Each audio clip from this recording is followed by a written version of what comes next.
허물의 사함을 받고 자신의 죄가 가려진 자는 복이 있도다. 마음에 간사함이 없고 여호와께 정죄를 당하지 아니하는 자는 복이 있도다. 내가 입을 열지 아니할 때에 종일 신음함으로 내 뼈가 쇠하였도다. 주의 손이 주야로 나를 누르시오니 내 진액이 빠져서 여름 가뭄의 마음같이 되었나이다.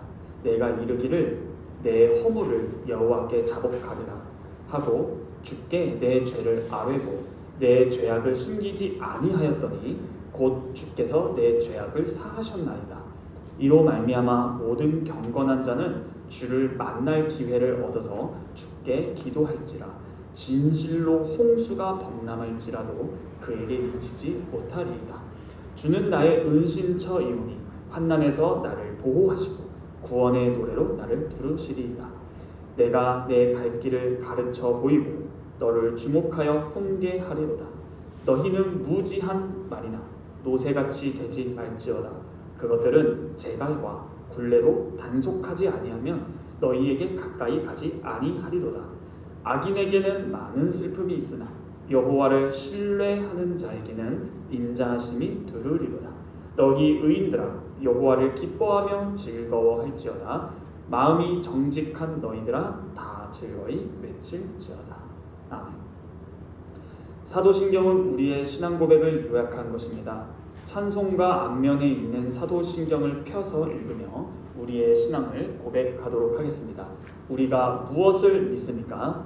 전능하사 천지를 만드신 하나님 아버지를 내가 믿사오며 그 외아들 우리 주 예수 그리스도를 믿사오니 이는 성령으로 잉태하사 동정녀 마리아에게 나시고 본디오 빌라도에게 고난을 받으사 십자가에 못 박혀 죽으시고 장사한 지 사흘 만에 죽은 자 가운데서 다시 살아나시며 하늘에 오르사 전능하신 하나님 우편에 앉아 계시다가 저리로서 산자와 죽은 자를 심판하러 오시리라.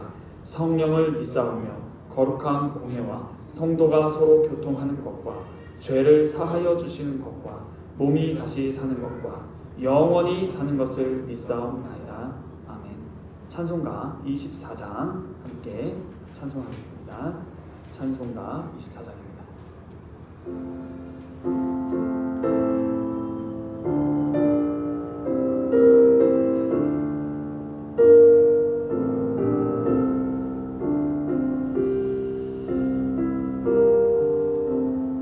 왕 되신 주 다 찬양하여라. 영광과 존귀 주께 돌리세. 하늘 위에 높이 계신 주님, 주님의 말씀 존귀하도다. 소망의 주 다 찬양하여라. 휘장을 걷고 보좌 오르사 우리 위해 중보 되신 주님, 날마다 은혜 부어 주신다. 거룩한 주 다 경배하여라. 선하신 주께 다 찬양하라.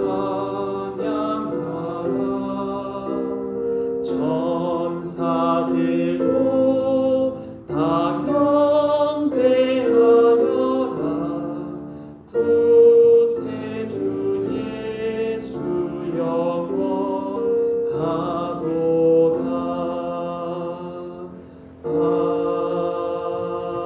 아멘. 시편 찬송 시편 84편 9에서 12절 164페이지 함께 찬양하겠습니다.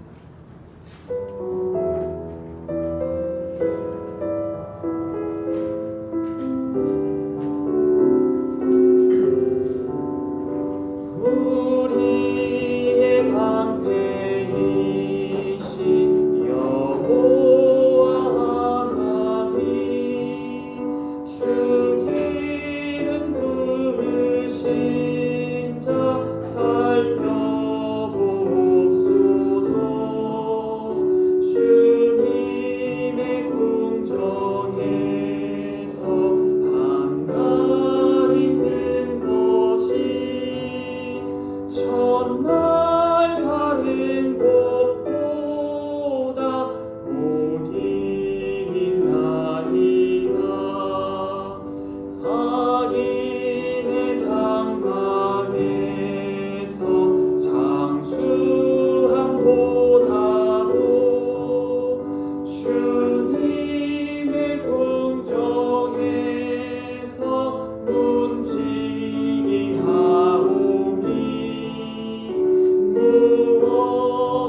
제가 대표로 기도하도록 하겠습니다. 거룩하신 하나님, 우리의 아버지 감사합니다. 주님께서 저희를 구원해 주신 이 은혜가 너무나 크고, 사실 저희가 이러한 주님의 사랑을 듬뿍 아니 무한히 받을 자격이 있는 자들이 아님을 저희 스스로가 잘 알고 있습니다. 이 세상을 살아갈 때 하나님 아버지의 마음을 근심케 한 것이 도대체 몇 번인지 모를 정도로 주 앞에 죄인임을 기억하게 됩니다. 주님께서는 부모를 공경하라 하셨기에 저희가 이 육신의 부모도 공경하고 저희보다 은사가 많은 자들도 공경하며 주님의 주권으로 세우신 나라의 주권자들도 공경하오나, 어찌된지 저희의 삶에서는 우리의 진정한 아버지가 되시는 하나님 아버지를 공경하는 모습이 도대체 얼마나 나타나는지 잘 모르겠습니다. 주님, 이러한 저희들을 용서하사 무엇보다 주님께서 저희를 이 자리에 불러 모아주셨으니 주님께 합당한 예배하기를 원하나이다. 주님께서 주시는 말씀을 듣기를 원합니다. 무엇보다 저희가 주 앞에 찬송하고 주 앞에 기도하고 주 앞에 저희의 모든 삶을 대표하여 헌금을 할 때에 이러한 모든 행위들이 단순히 행위에서 멈추는 것이 아니라 아버지께서 정말 흠양하시고 받아주시기를 구합니다. 그러하기 위해서 예수 그리스도의 십자가의 은혜를 힘입어 나아가오니, 또한 이 자리에 함께 하시고 우리 각 사람 안에 내주하시는 성령 하나님을 붙들고 의지하오니, 주여, 저희 모두 이 청년부에 모인 모두의 소원은 주님께 합당한 예배, 또한 주님께서 받아주시는 예배, 그리고 무엇보다 저희를 향한 주님의 말씀을 듣기를 원합니다 라는 마음으로 주 앞에 모였습니다. 주님께서 저희를 구원해 주신 것만으로도 감사한데 저희의 삶에 필요한 말씀을 공급해 주시니 너무나 감사합니다. 주님, 이 시간 저희와 함께하여 주셔서 정말 전하는 자나 듣는 자나 주님 안에서 하나가 되어서 하나님 나라가 무엇인지를 잘 깨닫고 주 앞에 기도하는 것이 무엇인지를 잘 깨달을 수 있도록 주여 허락하여 주시옵소서. 이 모든 말씀 살아서 역사하시는 우리 주 예수 그리스도의 이름으로 감사하며 기도하옵나이다. 아멘.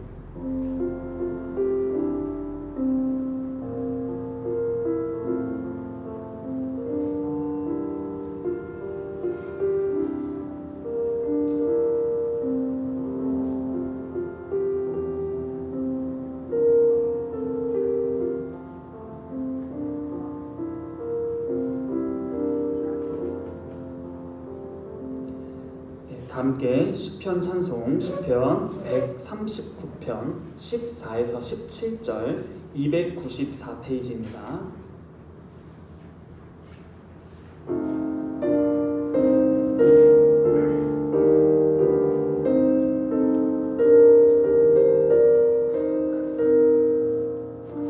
내가 주께 감사함은 주 나를 지으신 놀라우고 지혜로워 신묘 막측하네. 주의 행사가 놀랍고 참 기이하도다. 나의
50장 부르시면서 준비하신 예물 드리겠습니다.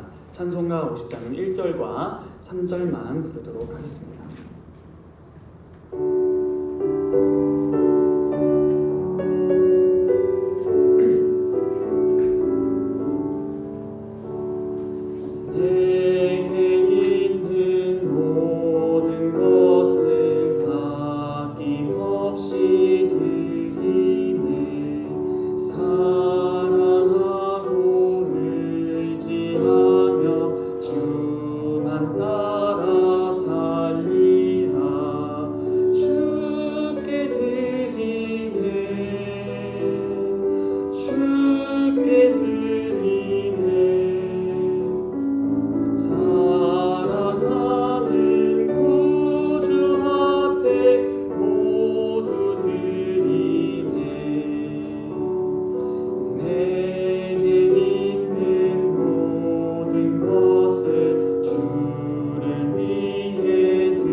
제가 드린 예물을 위해 기도하도록 하겠습니다. 거룩하신 하나님 아버지, 감사합니다. 주님께 드린 이 예물은 단지 우리 삶의 일부분만 드리는 것이 아니라 저희의 삶의 모든 것을 대표하여 주 앞에 드립니다. 그러므로 주님, 이 예물을 받으시고 이 예물을 드린 우리도 받으사 주님의 나라를 위하여 저희를 사용하여 주시옵소서. 주님, 고백합니다. 주님께서 저희의 생명을 허락해 주시지 않았다면 어떤 것도 누릴 수 없음은 당연합니다. 주님께서 생사화복의 주관자가 되심을 고백할 수밖에 없고 마땅히 고백합니다. 주님께서 저희의 생명을 허락해 주셨기 때문에 저희의 수중에 재물도 들어오는 것이고 저희가 사랑하는 자들과 관계도 누리는 것이며 저희가 주님의 영광을 위해 봉사도 할 수 있는 것입니다. 그러므로 주님, 저희에게 있는 이 물질이 저희가 애써서 번 것이지만 사실은 이 애쓸 수 있는 기반이 되는 생명과 은사와 상황과 환경과 형편 등등 모든 것들을 주님께서 허락해 주시지 않았다면 드린 예물은커녕 저희 수중에 있는 것들과 저희 생명으로 말미암는 모든 관계들이 다 끊길 것입니다. 그러므로 주님, 저희의 모든 것이 다 무엇입니까? 주님께 온전히 영광을 돌리기 위하여 저희가 존재함을 고백합니다.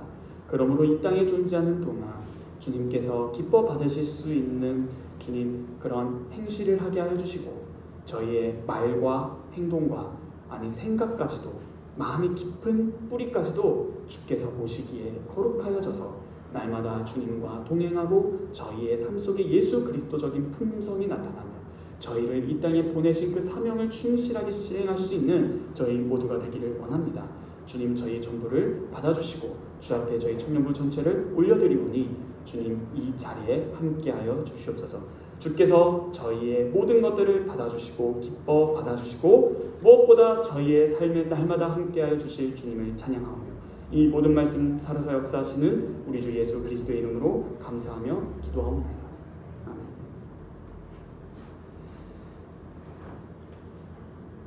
하나님께서 오늘 우리에게 주신 말씀은 요한계시록입니다.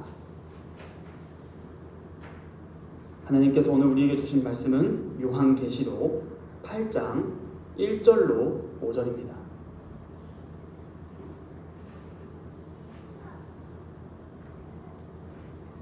다 찾으셨으면 제가 하나님의 말씀을 봉독하도록 하겠습니다. 일곱째 인을 떼실 때에 하늘이 반 시간쯤 고요하더니 내가 보매 하나님 앞에 7 천사가 서 있어 7 나팔을 받았더라. 또 다른 천사가 와서 제단 곁에 서서 금 향로를 가지고 많은 향을 받았으니 이는 모든 성도의 기도와 합하여 보좌 앞 금제단에 드리고자 함이라.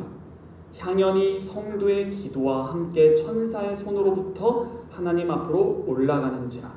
천사가 향로를 가지고 제단에 불을 담아다가 땅에 쏟음에 우레와 음성과 번개와 지진이 나더라. 아멘. 우리 청년부 성도 여러분들, 요한계시록 설교 많이 들어보셨습니까? 제가 이단을 굉장히 싫어하는 것 중 하나는 뭐냐면, 가정을 박살내고 파탄시키는 것도 너무나 보고 싶지 않은데, 더 나아가서 우리가 성경 자체에 대해서 겁먹게 한 것이 있습니다. 그것이 바로 신천지가 아주 기가 막히게 활약한 이 요한계시록입니다. 그래서 참으로 신기하게 다른 성경을 읽을 때는 그런 마음이 들지 않는데, 정말 희한하게도 요한계시록을 접근하기는 정말 쉽지 않다라는 사실입니다. 그런데 이 요한계시록은 절대로 겁먹을 필요가 없습니다. 잘 풀면 되는데, 요한계시록을 잘 해석하는 중요한 방법 중 하나는 구약 성경을 정말 잘 아는 것입니다. 오늘 본문을 들어가기 전에 우리 저번 주 말씀과 어느 정도 연결이 되기 때문에 잠시 저번 주의 말씀을 상고해 보시죠. 저번 주 누가복음 18장에서 불의한 재판장 비유를 들었습니다. 여러분, 성경을 해석할 때의 기본되는 원리는 뭐라고 했죠? 맥락입니다. 맥락. 왜냐하면 성경은 원래 장절이 있었다 없었다? 없었다. 그러므로 이 누가복음 18장을 읽을 때 염두에 두어야 하는 것은 몇 장? 17장입니다. 그래서 이 누가복음 18장 불의한 재판장 비유를 잠깐만 한번 다시 보시죠. 누가복음 18장 한번 가보도록 하겠습니다. 누가바가 보고 싶나봐요. 누가복음 18장 1절부터 8절을 쭉 보시면은 과부와 재판장 비유가 나오죠. 제가 저번 주에 말씀드릴 때 뭐라고 말씀드렸냐면, 이 비유를 해석하는데 놓치면 안 되는 두 구절 뭐죠? 네, 저번 주 다들 안 나오셔서 모르시겠지만 1절과 8절입니다. 1절은 이 비유를 시작하기 앞서 예수님께서 뭐라 말씀하시냐면, 예수께서 그들에게 항상 기도하고 낙심하지 말아야 할 것을 비유로 말씀하시다. 자, 그러면 이 비유에서 놓치면 안 되는 킥포인트가 뭐라는 거예요? 항상 기도하고 낙심하지 말아라 라는 거예요. 그런데 이 8절을 마지막 보시면 예수님께서 이 비유를 어떻게 맺으시냐 하면, 인자가 올 때 세상에서 믿음을 보겠느냐? 이렇게 맞추신다는 겁니다. 그러므로 1절부터 7절까지만 읽으면 기도에 대한 내용으로서 항상 기도하라는 거구나, 낙심하지 말라라는 거구나 라는 것은 알 수 있는데, 갑자기 왜 마지막 때에 예수 그리스도의 재림을 말하는 거지? 기도에 대해서 당황스럽다라는 거예요. 그래서 이런 이유 중에 하나가, 우리는 성경을 절마다 떼서 읽는 게 너무나 습관화된 나머지 이 전체의 맥락을 보지 못했다. 그래서 이 갑자기 마지막 때랑 기도랑 연결하는 것이 이유가 뭔가 하니, 그 누가복음 18장 전장인 17장에 무슨 내용이 나오는가 보면 마지막 때가 나온다라는 것이에요. 이 노아의 마지막 때, 그 다음 롯의 마지막 때. 그렇죠. 그래서 물 심판과 불 심판으로서 마지막 때를 말하고 18장 넘어와서 기도에 대해서 가르치시면서 마지막 때를 말씀하신다는 거예요. 그렇죠? 그러므로 이 마지막 때에 살아가는 성도를 본문에서는 어떻게 예수님께서 비유하셨다라고 했죠? 과부 같다라는 것이었어요. 왜냐? 핵심만 말씀드리면 3절과 5절에 동일하게 원한이라는 단어가 나옵니다. 그 다음 예수님께서 주께서 비유를 마치고 들으라 하시면서 7, 8절에 또 원한이 나옵니다. 그러므로 짧은 이 8절 안에 원한이라는 말이 4번이나 나옴으로써 이 비유의 핵심 단어가 원한임을 알 수 있겠다라는 것이었습니다. 그런데 3절과 5절에 이 원수로 말미암은 원한은 누구의 원한이었죠? 과부의 원한이었습니다. 그런데 6, 7절과 8절에 이 원한이 누구의 원한으로 바뀐다는 것이었죠? 하나님께서 그 밤낮 부르짖는 택하신 자들의 원한입니다. 그러므로 이 과부가 자연스럽게 우리로 바뀐 것입니다. 그러므로 우리의 원한입니다. 이 원한이 무엇인고 하니 마지막 때를 살아갈 때에 예수 그리스도의 이름으로 목숨이 왔다 갔다 하는 상황, 그것이 바로 전장인 17장에서 나타난 바로 33절에 무릇 자기 목숨을 보존하고자 하는 자는 잃을 것이요 잃는 자는 살리라. 이게 바로 마지막 때의 증상입니다. 결국에는 예수 그리스도를 믿음으로 말미암아 내 목숨이 끊어질 것 같고 실제로 끊어질 때까지 믿는 결과 과부와 같은 원한이 생겼던 것이고, 이것을 왜 예수님께서 마지막에 인자가 다시 올 때라고 하면서 종말이랑 연결시키는가 했더니 그 마지막 때에 끝까지 항상 기도하고 낙심하지 않고 이 믿음을 보겠느냐라는 이 세 가지, 항상 기도하고 낙심하지 않고 믿음으로, 그러므로 마지막 때에 믿음이 있는 자들은 하나님의 뜻을 명확하게 알고 애통해하며 목숨이 왔다 갔다 할지언정 과부와 같은 원한을 가지고 하나님께 기도한다는 것입니다. 그런데 이 8절이 의문문으로 끝남으로써 말미암아 보겠느냐? 라고 하심으로써 예수님께서 다시 오실 때 믿음이 있다는 거예요? 없다라는 거예요? 없다. 인자가 마지막에 올 때 이 온 우주, 온 세상에 믿음을 가진 자를 내가 보겠느냐라고 하시면서, 그래서 17장에 더 이해가 풍성해지는 것이죠. 왜요? 롯의 때 몇 명 구원받았습니까? 3명입니다. 노아 때 몇 명 구원받았습니까? 그냥 한 가족이 구원받았습니다라고 말해도 되지만 몇 명이죠? 8명. 근데 전 세계 사람들이 한 10명 정도 됐겠죠. 정말 없다라는 거예요. 그때 끝이 온다라는 것입니다. 자, 오늘은 요한계시록입니다. 이 요한계시록도 과부와 어떻게 연결되는지를 살짝 볼 수 있습니다. 자, 요한계시록을 한번 같이 이 짧은 5절을 해석해 보시죠. 먼저 본문은 하나님께 드리는 기도, 즉 예배의 장면이 나오고 있습니다. 이 본문을 바르게 해석하기 전에 7인을 떼실 때에 라는 말이 나오지 않습니까? 근데 이 7인, 여러분 요한계시록에는 7인, 7 교회는 1장부터 3장까지 나오고 그 이후로 하늘의 예배가 나온 다음에 심판 장면이 쫙 장엄하게 나오는데 7인이 먼저 나오고 그 다음 7 나팔이 나오고 7 대접이 나옵니다. 요한계시록 전체를 풀어놓은 시간이 아니기 때문에 그건 넘어가겠지만, 그러면 여기서 7째 인을 떼실 때 그럼 누가 뗄까요? 누가 떼는 걸까요? 자, 이거를 먼저 차근차근 알기 위해서 요한계시록 5장으로 넘어가 봅시다. 요한계시록 5장 1절입니다. 자, 내가 봄에, 여기서 나가 누굴까요? 요한계시록을 쓰고 있는 사람이 누구죠? 사도 요한입니다. 그럼 여기서 내가 봄에 나는 사도 요한이겠습니다.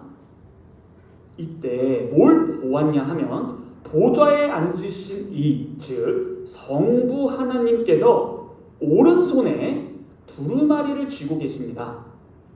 그런데 글이 두루마리 안팎으로 써있고 7인으로 봉인되어 있는 장면입니다. 이 장면은 사실 구약 성경을 가리킵니다.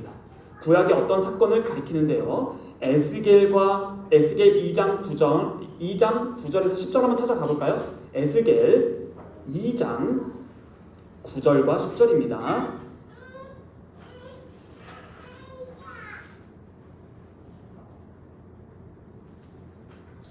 에스겔 2장 9절 10절 제가 한번 읽어보도록 하겠습니다.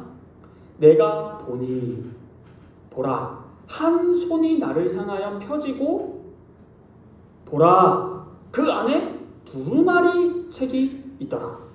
그가 그것을 내 앞에 펴시니 그 안팎에 글이 있는데 그 위에 애가와 애곡과 재앙의 말이 기록됐다. 그렇죠? 이 두루마리에 재앙이 쓰여 있습니다. 그리고 인으로 봉인됐다는 것은 안 나오지만 안팎에 글이 쓰여있는 두루마리를 보게 됩니다. 또 이사야서로 넘어가 보시죠. 이사야서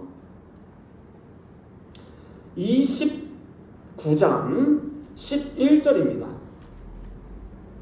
이사야서 29장 11절을 제가 한번 읽어보도록 하겠습니다. 그러므로 모든 계시가 너희에게는 봉한 책의 말처럼 되었으니 그것을 그 아는 자에게 주며 이르기를 그대에게 청하노니 이를 읽으라 하면 그가 대답하기를 그것이 봉해졌으니 나는 못 읽으겠다. 12절과 볼까요? 또 그 책을 그 모르는 자에게 주며 이르기를 그대에게 청하노니 이를 읽으라 하면 그가 대답하기를 나는 그를 모른다. 자, 이처럼 또 봉한 책이 나오고 있습니다. 자, 마지막으로 다니엘서로 한번 가보시죠. 다니엘서 12장 4절입니다.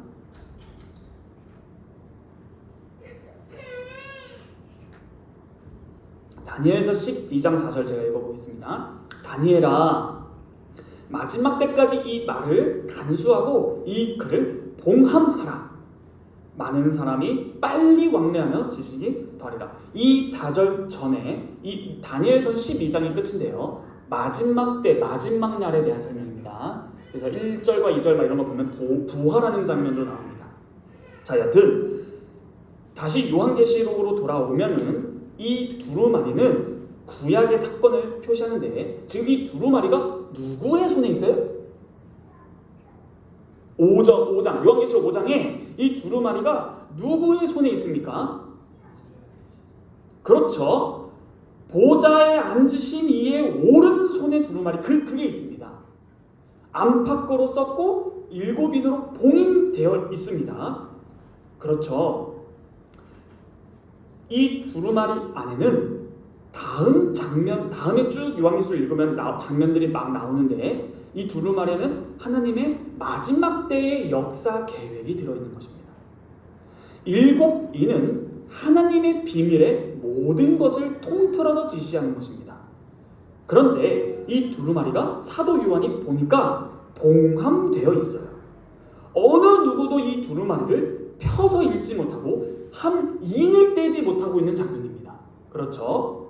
그래서 아무도 뗄 자가 없기 때문에 요한계시록 5장 4절을 한번 보시면 사도 요한이 엉엉 크게 웁니다. 왜 울까요? 본문에 나와 있듯이 아무도 그 두루마리를 뗄 자가 없어서 사도 요한은 절망적으로 크게 웁니다. 그때 누가 등장합니다. 누가 등장하죠? 5절입니다. 장로 중에 한 사람이 내게 말하되 울지 말라. 유대 지파의 사자 다윗의 뿌리가 이겼으니 그 두루마리와 그 7인을 떼시리라 하더라. 누가 등장하냐면 유대 지파의 사자 다윗의 뿌리죠. 그런데 6절을 또 봅시다. 내가 또 보니 보좌와 내 생물과 장로들 사이에 한 어린 양이 서 있는데 이 어린 양이 일찍이 죽임을 당한 것 같더라. 그러면 이 유대 지파의 사자와 이 일찍이 죽임을 당한 이 어린 양은 한 인물입니다. 이게 누구죠? 예수 그리스도입니다. 그러므로 유다 지파의 사자요 일찍이 죽임을 당한 어린 양으로 예수님이 등장하고 있는데 이 죽임을 일찍이 당한 어린 양이 성부께 나아가 성부의 오른손에 있는 두루마리를 취하시기 시작합니다. 그러자 내 생물과 24장로들이 찬양을 하며 어린 양을 찬양하는데 뭐라고 찬양하면 두루마리를 가지시고 그 인봉을 떼기에 합당하시도다 라고 찬양을 하고 있습니다. 그리고 6장부터 어린 양이 7인을 하나씩 떼기 시작하십니다. 그렇죠? 두루마리에 7인이 뭉쳐져 있었는데 이 7인을 하나씩 떼는 게 6장부터 나옵니다. 그렇다면 오늘 본문 다시 8장으로 뛰어 넘어가서 1절에 그 7째 인을 떼실 때에 라는 이 떼는 주체는 누군가요? 그렇죠. 예수 그리스도이신 것입니다. 이 어린 양이 일찍이 죽임을 당한 이 어린 양 유대지파의 사자가 7인을 떼실 때 어떤 초자연적인 증상이 일어나죠? 하늘이 이름 하늘이 부르는 거 아니에요. 자, 하늘이 반시간이 몇 분이에요? 30분. 하늘이 딱 7째는 예수님께서 마지막 인이에요. 딱 뗐을 때 하늘이 고요해집니다. 상상이 되죠? 쫙 고요해져요. 30분 동안. 자, 오늘의 본문 제목은 하늘의 고요함과 침묵입니다. 오늘 이 본문을 조금 살펴보도록 하겠습니다. 자, 8장 1절에 나타나는 바 하늘이 30분쯤 고요한데 2절을 보면은 또 사도 요한이 보니까 천사가 나팔을 들고 있습니다. 이 천사는 아직 고요함 속에 있는데요. 이 천사는 고요함이 끝난 다음에 나팔을 불 것입니다. 하늘에 침묵이 흐르는 사이에 일어나는 장면이 3절부터 5절의 내용입니다. 제가 한번 읽어보겠습니다. 또 다른 천사가 와서 제단 곁에 서서 금향로를 가지고 많은 향을 받았으니 이는 모든 성도의 기도와 합하여 보좌 앞 금제단에 드리고자 함이라.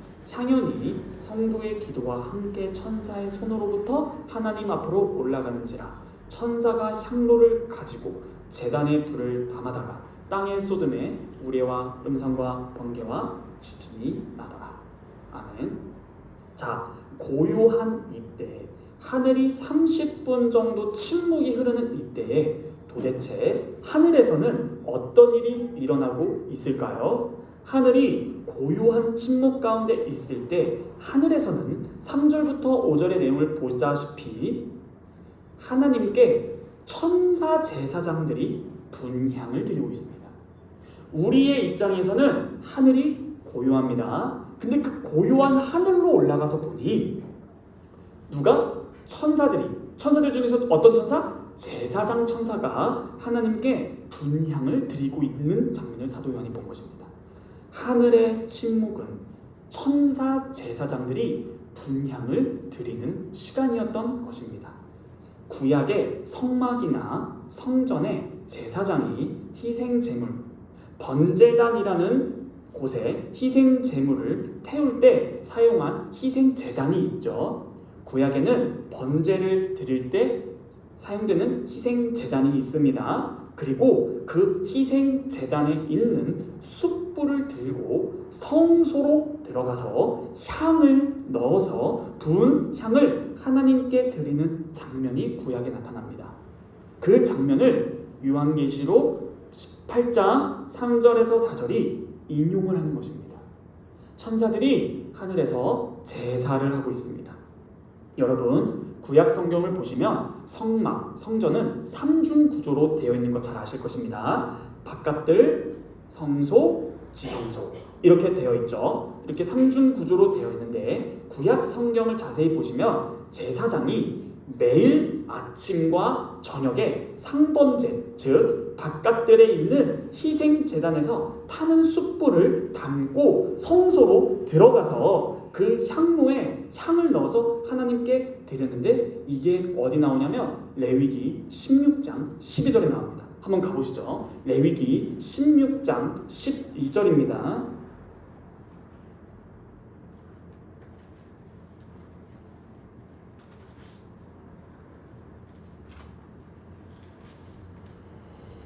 레위기 16장 12절입니다. 이 장면을 자세히 봐보세요. 제가 읽어보도록 하겠습니다. 향로를 가져다가 여호와 앞 제단 위에서 피운 불을 그것에 채우고 또 곱게 간 향기로운 향을 두 손에 채워가지고 휘장 안에 들어가서. 자, 지금 하늘에서 일어나는 천사 제사장들의 하는 일이 사실은 우리가 안 읽어서 그렇지 너무나 익숙한 제사 장면이 펼쳐지고 있는 것입니다. 이와 같이 향로를 가져다가 여호와 제단 위에서 피운 불을 그것에 채우고 또 값게 간 향기로운 향을 두 손에 채워가지고 휘장 안에 들어갑니다.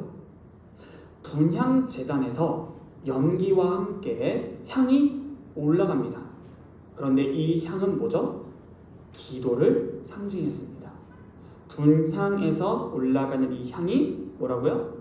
기도를 상징했다는 사실입니다. 이것은 요한계시록 아까 읽은 5장으로 한번 다시 가볼까요? 요한계시록 5장 8절을 한번 보시면 제가 한번 읽어보겠습니다. 그 두루마리를 취하심에 네 생물과 24장로들이 그 어린 양 앞에 엎드려 각각 검은과 향이 가득한 금 대접을 가졌으니 이 향은 성도의 기도드리라. 자, 향은 기도입니다. 이처럼 향은 기도를 상징했기 때문에 여러분, 그래서 이스라엘 백성들은요 자연스럽게 제사장이 분향하는 이 분향을 드리는 시간에 기도하는 것이 가장 적절하다고 생각했습니다. 성경으로 한번 확인해 보겠습니다. 시편 141편 1절로 2절입니다. 한번 성경으로 한번 또 확인해 보시죠. 시편 142편 1, 2절입니다. 제가 한번 하나님 말씀 읽어보도록 하겠습니다.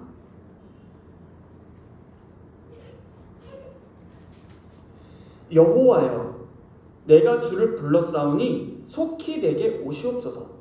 내가 주께 부르짖을 때에 내 음성에 귀를 기울이소서. 나의 기도가 주의 앞에 분향함과 같이 되며 나의 손 드는 것이 저녁 제사같이 되게 하소서. 지금 시편의 기자인 이 시인은 주님께 부르짖는데 이 부르짖는 것을 어떤 것으로 그림으로 보여주느냐 하면 주 앞에 분향한다라는 것으로 보여주고 있는 것입니다. 예루살렘 밖에 있는 사람들 혹은 예루살렘 성전에 있더라도 성소 밖에 있는 사람들은 이 분향하는 시간에 맞춰서 하나님께 기도했습니다. 한 번 더 성경으로 확인해 보면 좋겠습니다. 이번엔 신약입니다. 누가복음 1장입니다.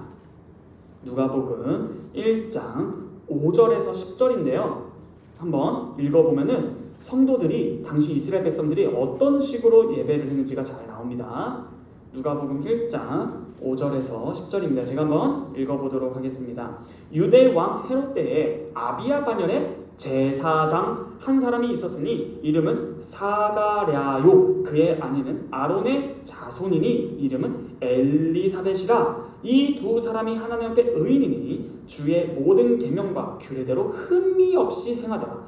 엘리사벳이 잉태를 못함으로 그들에게 자식이 없고 두 사람의 나이가 많더라.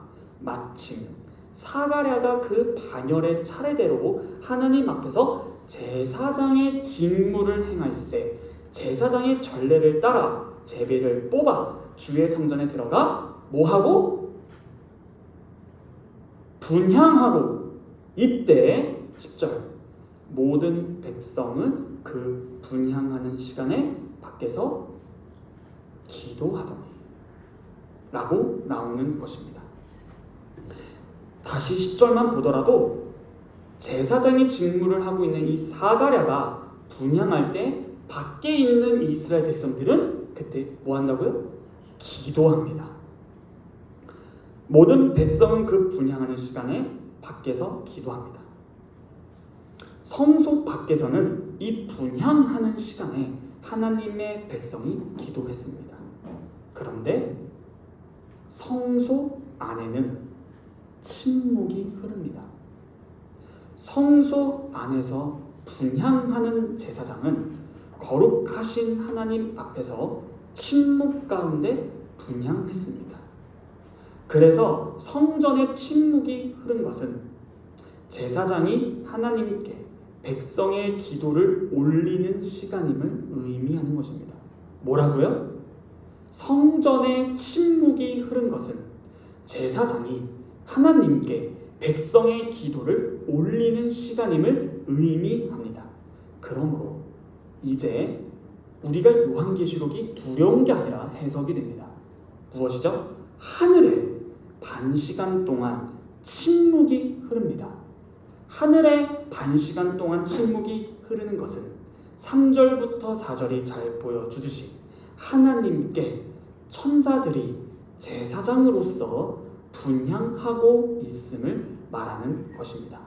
성소에 침묵이 흘렀다. 이 사실은 오늘날 21세기를 살아가는 성도들에게는 이해가 잘 안 되는 구절이겠지만 1세기 당시에 요한의 이 요한계시록을 듣고 있는 사람들은 잘 알고 있는 내용인 것입니다. 절대 침묵은 제사장이 분향하는 중임을 말하는 것인 것입니다. 그러므로 침묵은 제사장이 분향하고 있다. 이때 성전 안에는 침묵이 흐르고 성전 밖에는 백성들이 기도하고 있다는 것입니다. 따라서 이 요한계시록을 듣고 있거나 읽고 있는 1세기 그리스도인들인 청자들이거나 독자들은 구약적 배경에 매우 익숙하기에 하늘의 침묵이 흘렀다. 이 사실은 하나님이 침묵하시는 것이 아니라 하늘이 침묵하고 있다는 것은 그 하늘에 계시는 하나님이 침묵하시는 것이 아니라 반시간 동안의 침묵 시간이 바로 분향하는 시간, 하나님의 백성이 드린 기도를 하나님께 드리는 시간임을 알 수 있는 것입니다. 요한계시록 8장 본문인 3절을 다시 보시면 천사가 와서 성전에서 천사 제사장이 금 향로를 가지고 분향 제단 앞에 서서 향을 받아 보좌 앞에 있는 금 제단에 올려드리는 장면이 나오는 것입니다. 구약의 제사장이 분향하는 장면을 보여주는 것이죠. 계시록에서 기도는 구체적으로 향으로 묘사된다고 말씀드렸습니다. 그러므로 하늘의 침묵은 하나님께서 성도들의 기도를 집중해서 들으시고 있음을 그림으로 보여주는 그림 이미지 언어입니다. 여러분, 제사장이 성전에서 향을 드릴 때 백성들은 밖에서 열심히 기도하고 있습니다. 그때 분향하는 성소 안에는 침묵이 흐른다는 것이에요. 그것은 하늘에 계신 하나님이 침묵하신다가 아니라 성도들의 기도를 집중해서 듣고 계시는 것을 보여주시는 것이겠죠.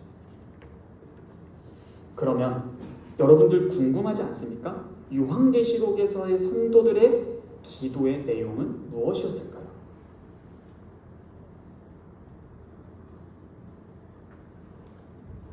요한계시록에서 나오는 기도는 밝혔는데 이 기도의 내용도 나옵니다.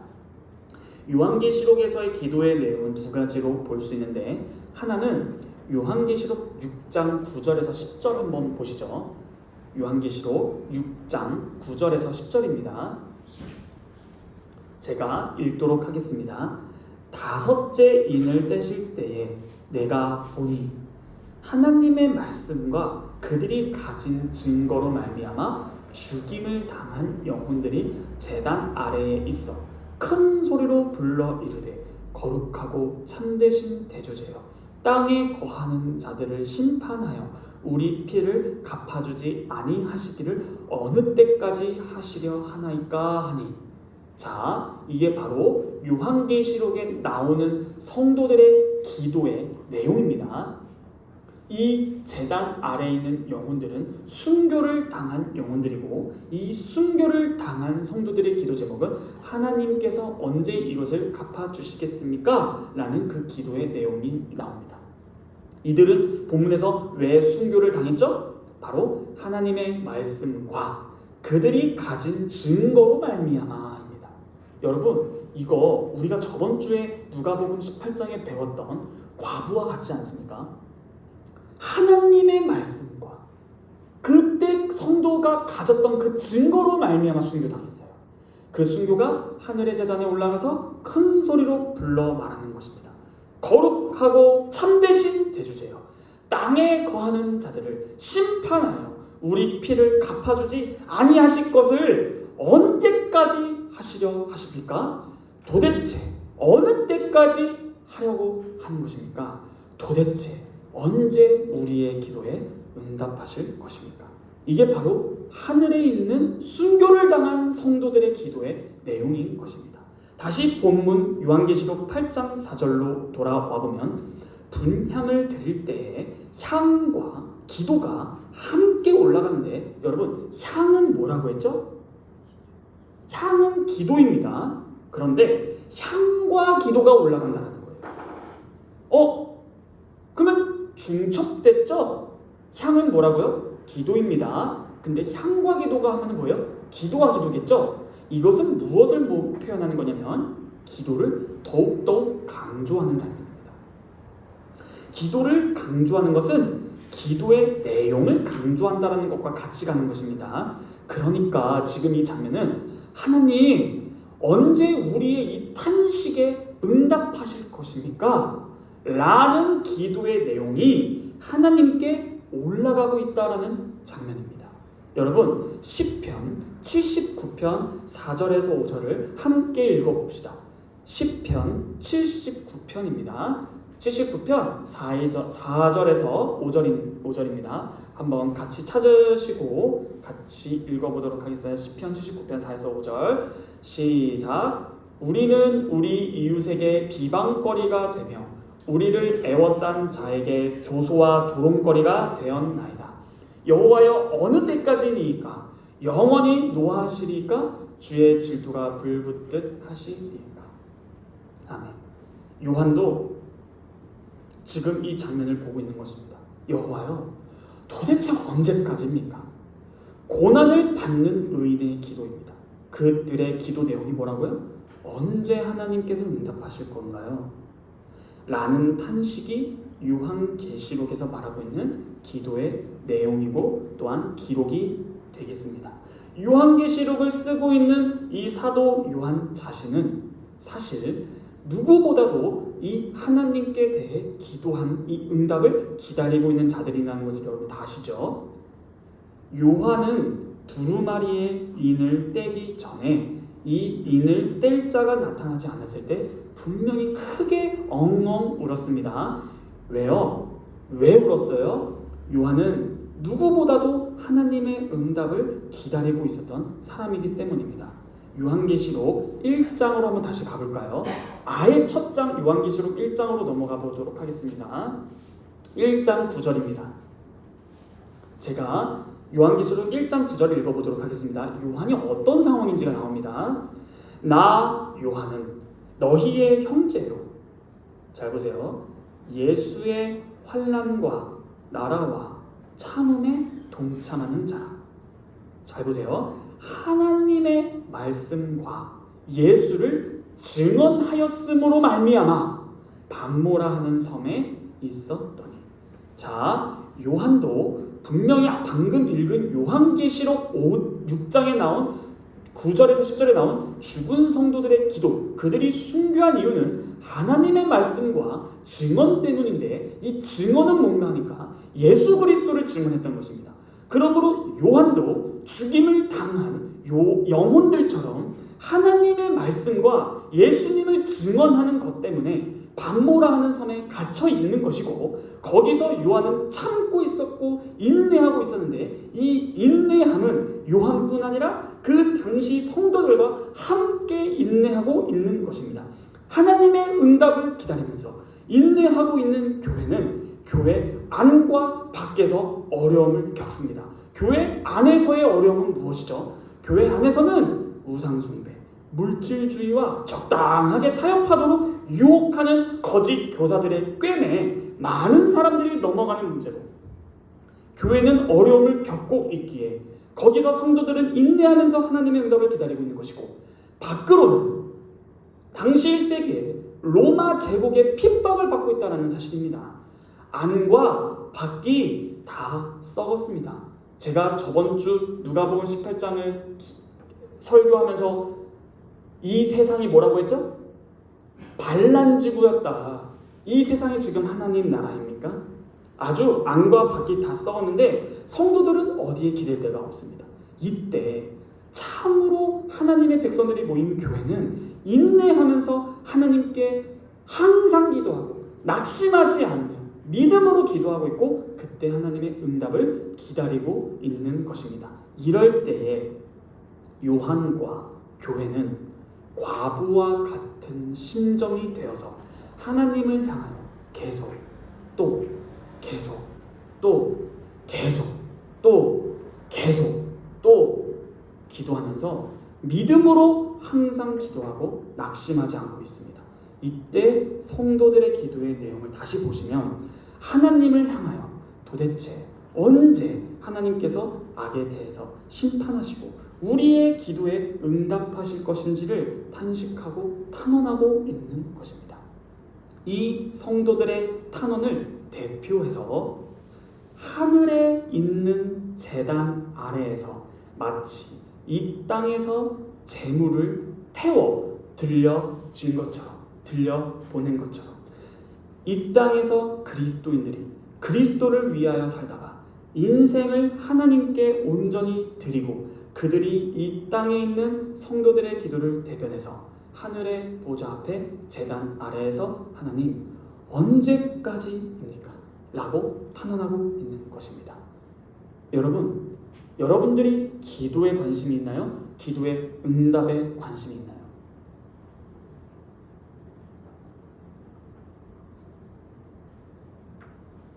여러분들은 기도 응답에 더 관심이 많으시죠?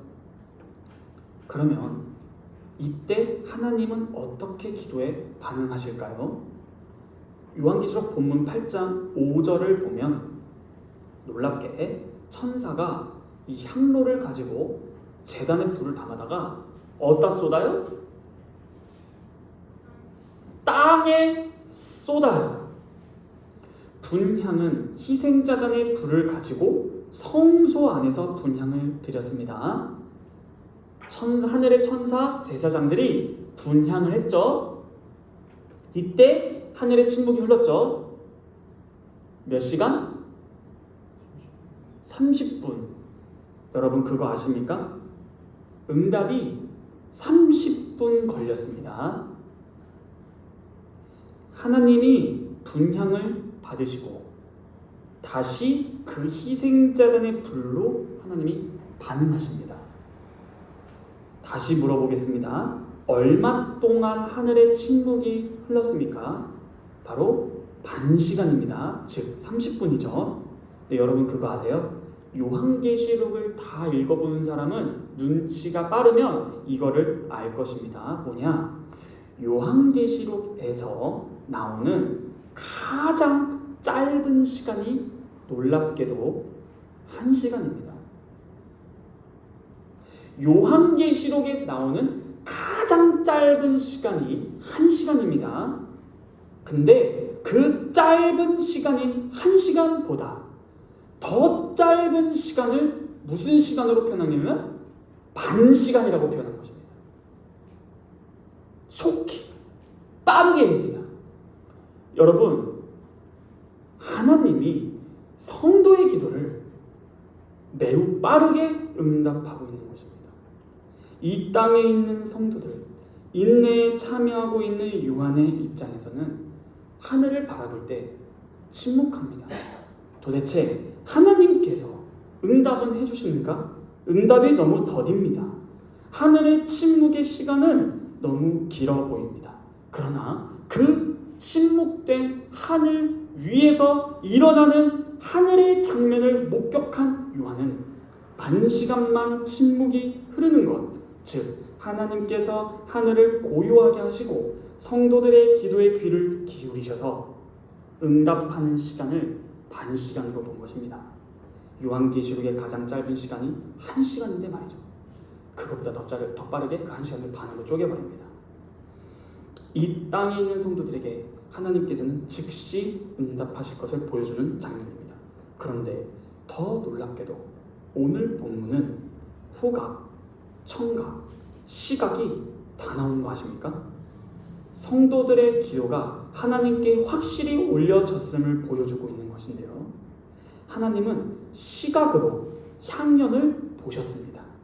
하나님은 후각으로 성도들의 기도로 대표되는 향을 맡으셨습니다. 하나님은 청각으로 성도들의 기도를 듣기 위하여 하늘을 고요하게 만드셨습니다. 이 땅에 있는 성도들이 고난받고 어려움에 처할 때 이 땅의 입장인 우리들의 입장에서 나의 기도가 하늘에 올라가다가 연기처럼 사라졌나? 나의 기도가 하나님께 들리기는 했을까? 도대체 나의 기도는 어떻게 된 거지? 하면서 응답이 느릴수록 이런 고민에 빠지기가 너무 쉽습니다. 요한계시록에서 말하는 기도는 생존을 위한 탄식입니다. 하나님의 의가 실현되기를 바라는 간절함이 피가 끓는 심정으로 하나님께 탄원하면서 기도하고 있는 장면입니다. 이때 하나님께서 청각과 후각과 시각을 통해서, 특히나 청각을 통해서 하나님이 반시간 동안 하늘을 침묵하게 하시고, 즉 구약의 제사장들이 하나님께 분향을 드릴 때, 기도를 올릴 때 절대적인 침묵 가운데서 하나님께서 제사를 받으셨던 것처럼 하늘의 고요함 가운데 하나님께서 성도들의 기도에 청각으로 집중하고 기도를 후각으로 맡으시고 기도를 시각으로 보시는 것입니다. 온 전 인격을 다 동원해서 반드시 속히 응답하시겠다라는 것입니다. 마치 이렇게 말씀하시는 것 같습니다.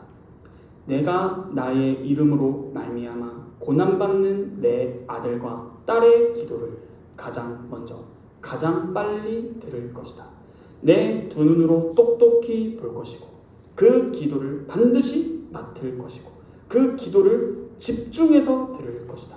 그리고 속히 응답한다. 내가 반드시 약속하나 나를 의지하라. 걱정하지 마라. 붙들어라. 믿음만 지켜라. 실망하지 마라. 우상숭배에 빠지지 마라. 물질 만능주의에 빠지지 마라. 미래에 대해서 두려워하지 마라. 내가 늘 함께한다.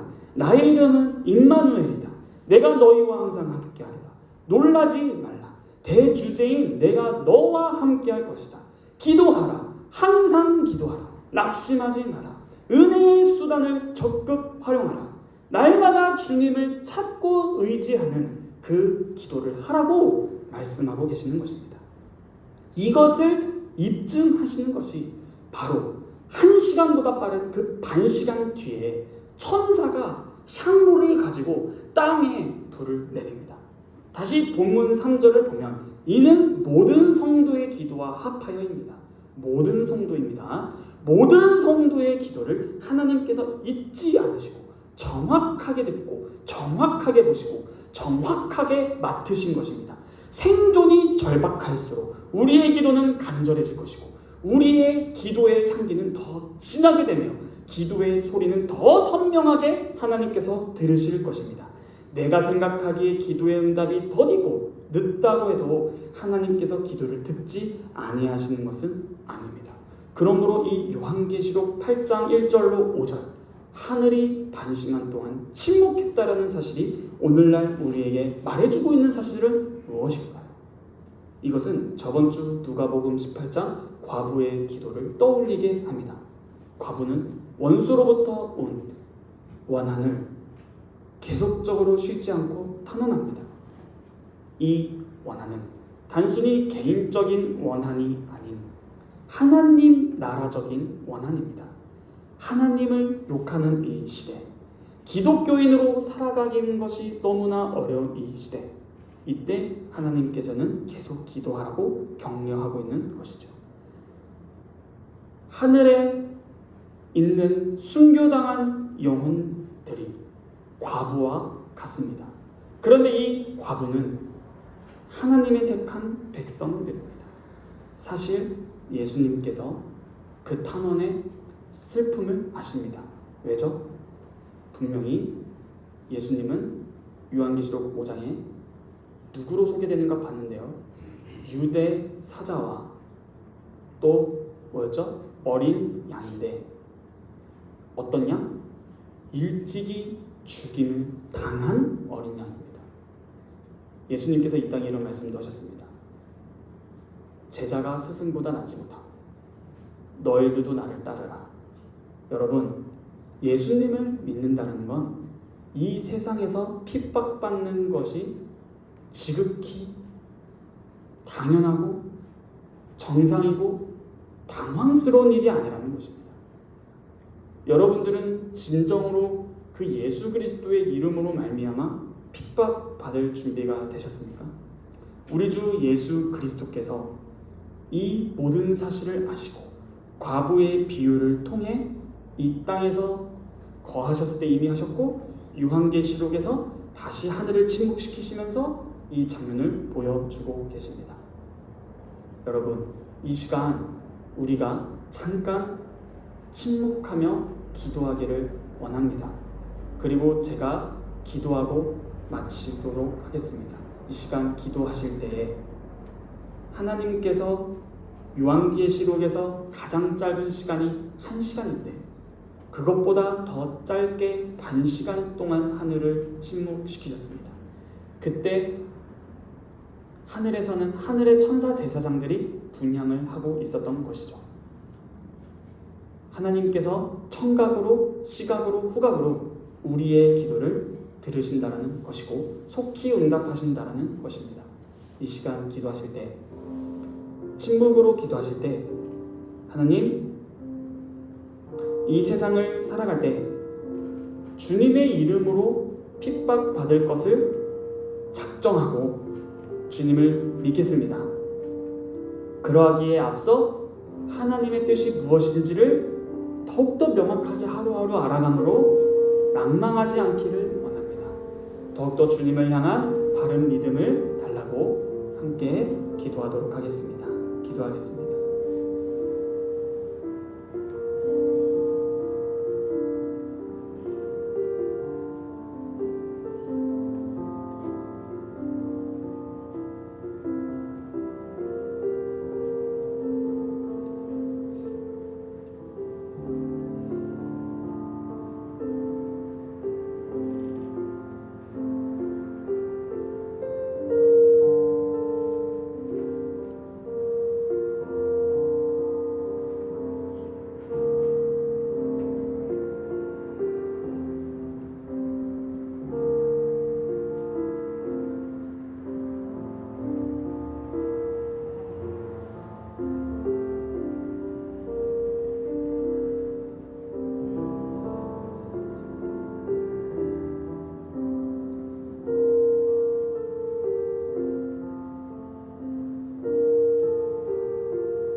하나님 아버지 감사합니다. 주님께서 저희의 기도를 속히 응답해 주신다고 약속하셨으니 저희가 항상 기도합니다. 저희의 삶이 어려울지라도 포기하지 않고 주님을 찾고 주님을 의지하며 나아가길 소망하오니 주님 긍휼을 베푸사 그 하늘을 침묵시키신 하나님께서 저희의 기도를 들으시오니 이 기도한다는 것이 얼마나 값진 일이고 너무 중요한 일임을 다시 한번 배우게 됩니다. 우리의 기도를 더디 듣지 아니하시고 속히 들으시는 아버지, 날마다 주님과 동행할 수 있는 저희 청년부가 될 수 있도록 함께하여 주시옵소서. 이 모든 말씀 살아서 역사하시는 우리 주 예수 그리스도 이름으로 감사하며 기도하옵나이다. 아멘. 다 함께 찬송가 2장 찬송하도록 하겠습니다.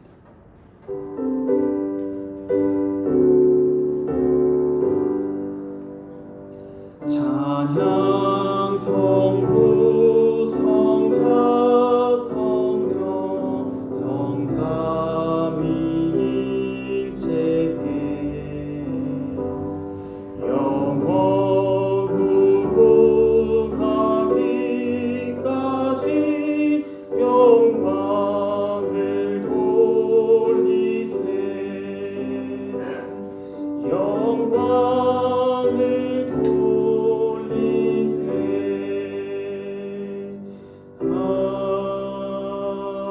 아멘. 다 함께 주님께서 가르쳐 주신 기도로 기도하며 예배를 마치겠습니다. 하늘에 계신 우리 아버지여, 이름이 거룩히 여김을 받으시오며 나라에 임하시오며 뜻이 하늘에서 이루어진 것 같이 땅에서도 이루어지이다. 오늘날 우리에게 일용할 양식을 주옵시고 우리가 우리에게 죄 지은 자를 사하여 준 것 같이 우리의 죄를 사하여 주옵시고 우리를 시험에 들게 하지 마옵시고 다만 악에서 구하옵소서. 대개 나라와 권세와 영광이 아버지께 영원히 있사옵나이다. 아멘.